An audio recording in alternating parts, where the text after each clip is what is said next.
बिस्मिल्लाहिर्रहमानिर्रहीम। हज़रत लूत अलैहिस्सलाम अल्लाह के एक बरगुज़ीदा नबी थे।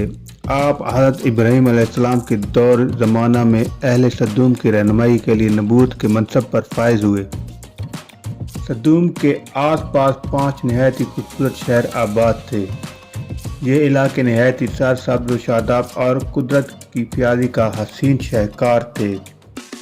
यहाँ बागात की कसरत थी, लहलहाती खेतियाँ यहाँ की ज़रूरियात से कहीं ज़्यादा थीं।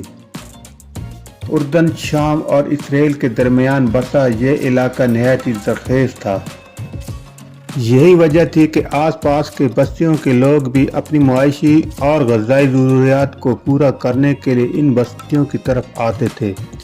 मगर ये बात सदूम के लोगों को बिल्कुल पसंद नहीं आती।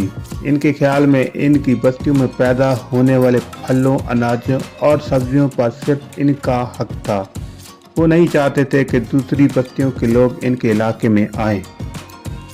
एक दिन सदूम के लोग इस बात पर गौर व फिक्र कर रहे थे कि बाहर से आने वाले लोगों को यहाँ आने से आखिर कैसे रोका जाए कि इब्लीस एक बुजुर्ग की शक्ल में इनकी महफिल में आया और कहा, अगर तुम इनसे पीछा छुड़ाना चाहते हो तो मेरे कहने पर अमल करो। इब्लीस ने कहा कि अगर तुम इन बस्तियों के लोगों से निजात चाहते हो तो जो तुम्हारी बस्ती में आ जाते हैं तो ऐसा करो कि जब भी कोई शख्स तुम्हारे इलाके में आए तो तुम लोग ज़बरदस्ती इसके साथ अपनी ख्वाहिश पूरी करो। इस तरह ये लोग इस बस्ती में आना छोड़ देंगे। फिर अहले सदूम ने इस फेल को अपना पेशा बना लिया। अपनी नफसानी ख्वाहिशात के लिए मर्दों से बदफेली इस कौम का दस्तूर बन गया। यहाँ बेहयाई आम हो गई थी। हुक्मरान, सरदार, रऊसा, हर तबके में घर घर ये अमल फैल गया। भरी महफिल में ये लोग इस ख्वाहिशी के काम को कर के खुश होते थे। तलमूद में लिखा है कि अहले सदूम अपनी रोज़मर्रा ज़िंदगी में सख्त जालिम, धोखेबाज और बदअमाल थे। कोई मुसाफिर इनके इलाके से बाखैरियत ना गुजर सकता था। कोई गरीब इनकी बस्तियों से रोटी का एक टुकड़ा ना पा सकता था। बहरहाल ऐसा होता था कि बाहर का आदमी इनके इलाकों में पहुंचकर फांकों से मर जाता और ये इसके कपड़े उतार कर इसकी लाश को बराना दफन कर देते। हज़रत लूत अलैहिस्सलाम ने इन्हें तौहीद की दावत दी और बदकारी के इस घिनौने अमल से तौबा करने का हुक्म दिया। हज़रत लूत अलैहिस्सलाम ने कहा, तुम बेहया क्यों करते हो? क्या तुम औरतों को छोड़कर लज़्ज़त हासिल करने के लिए मर्द की तरफ माइल होते हो? हकीकत ये है कि तुम अहमक लोग हो। हज़रत लूत अलैहिस्सलाम अहले सदूम को दिन रात वाज़ व नसीहत किया करते, लेकिन कौम लूत पर इसका कोई असर न होता, बल्कि वो बहुत फखरी अंदाज में ये काम करते थे। इन्हें हज़रत लूत अलैहिस्सलाम का समझाना भी बुरा लगता था, लिहाजा उन्होंने साफ साफ कह दिया कि अगर तुम हमें इसी तरह बुरा कहते रहे और हमारे कामों में मुदाखलत करते रहे तो हम तुम्हें अपने शहर से निकाल देंगे। हज़रत लूत अलैहिस्सलाम ने नसीहत और तबलीग का सिलसिला जारी रखा। लिहाजा एक दिन अहले सदूम ने खुद ही अज़ाब इलाही का मुतालबा कर दिया।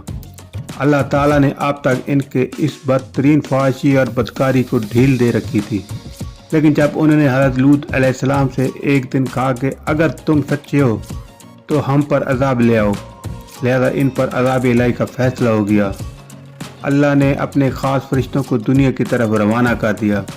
फिर ये फरिश्ते हज़रत लूत अलैहिस्सलाम के घर तशरीफ़ ले आए। हज़रत लूत अलैहिस्सलाम ने जब इन खूबसूरत नौउम्र लड़कों को देखा तो सख्त घबराहट और परेशानी में मुब्तला हो गए। इन्हें ये ख़तरा महसूस हुआ कि अगर इनकी कौम के लोगों ने इन्हें देख लिया तो न जाने वो इनके साथ क्या सलूक करेंगे। हज़रत लूत अलैहिस्सलाम की बीवी का नाम वाइला था। इसने आप पर ईमान ना लाया था और वो दरअसल मुनाफ़िका थी जो काफिरों के साथ थी। लिहाजा उसने जाकर अहले सदूम को ये खबर दी कि लूत के घर नौजवान लड़के मेहमान ठहरे हुए हैं। ये सुनकर बस्ती वाले दौड़ते हुए हज़रत लूत अलैहिस्सलाम के घर पहुँचे। हज़रत लूत अलैहिस्सलाम ने कहा, ऐ मेरी कौम के लोगों, ये जो मेरी कौम की लड़कियां हैं ये तुम्हारे लिए जायज़ और पाक हैं। अल्लाह से डरो और मुझे मेरे मेहमानों के सामने रुसवा ना करो।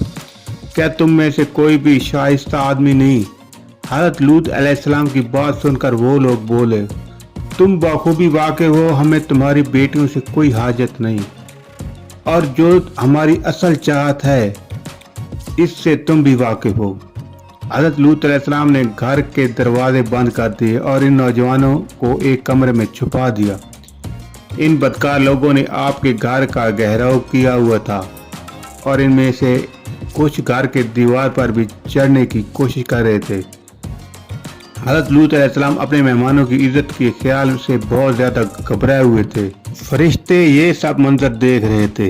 جب انہوں نے حضرت لوط علیہ السلام کی بے بسی اور پریشانی کا یہ عالم دیکھا تو حقیقت سے پردہ اٹھاتے ہوئے فرمایا، اے لوط، ہم تمہارے رب کے بھیجے ہوئے فرشتے ہیں، یہ لوگ ہرگز تم تک پہنچ نہیں پائیں گے۔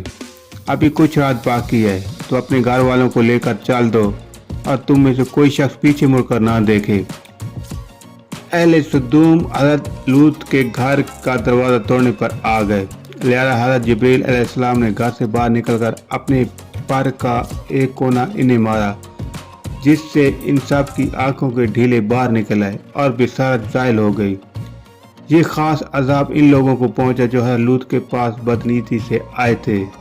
حضرت لوط علیہ السلام حقیقت حال جان کر مطمئن ہو گئے اور اپنے گھر والوں کے ساتھ رات ہی کو نکل کھڑے ہوئے۔ اس وقت ان کی بیوی ان کے ساتھ تھی، لیکن کچھ دور جا کر وہ واپس اپنی قوم کی طرف پلٹ گئی اور قوم کے ساتھ جہنم رسید ہو گئی۔ صبح کا آغاز ہوا تو اللہ کے حکم سے حضرت جبرائیل نے بستی کو اپنے پر سے اکھاڑ دیا اور پھر اپنے بازو پر رکھ کر آسمان پر چڑھ گئے، یہاں تک کہ آسمان والوں نے بستی کے کتوں کے بھونکنے اور مرغوں کے بولنے کی آواز سنی۔ پھر اس بستی کو زمین پر دے مارا، جس کے بعد ان پر پتھروں کی بارش ہوئی۔ جب یہ پتھر ان کو لگتے تو سر پاش پاش ہو جاتے۔ صبح سویرے شروع ہونے والا یہ عذاب اشراق تک پوری بستی کو نیست و نابود کر چکا تھا۔ قوم لوط کی ان خوبصورت بستیوں کو اللہ نے ایک انتہائی بدبودار اور سیاہ جھیل میں تبدیل کر دیا، جس کے پانی سے رہتی دنیا تک کوئی فائدہ نہیں اٹھایا جا سکتا۔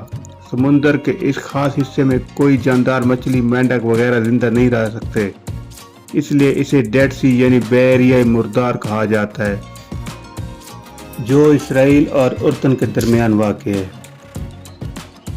امید ہے آپ کو ہماری آج کی ویڈیو پسند آئی ہوگی۔ مزید اچھی ویڈیو کو دیکھنے کے لیے ہمارے چینل کو سبسکرائب کر لیں اور ساتھ میں لگی گھنٹی کے بٹن کو دبا دیں۔ اپنا خیال رکھیے گا۔ اللہ حافظ۔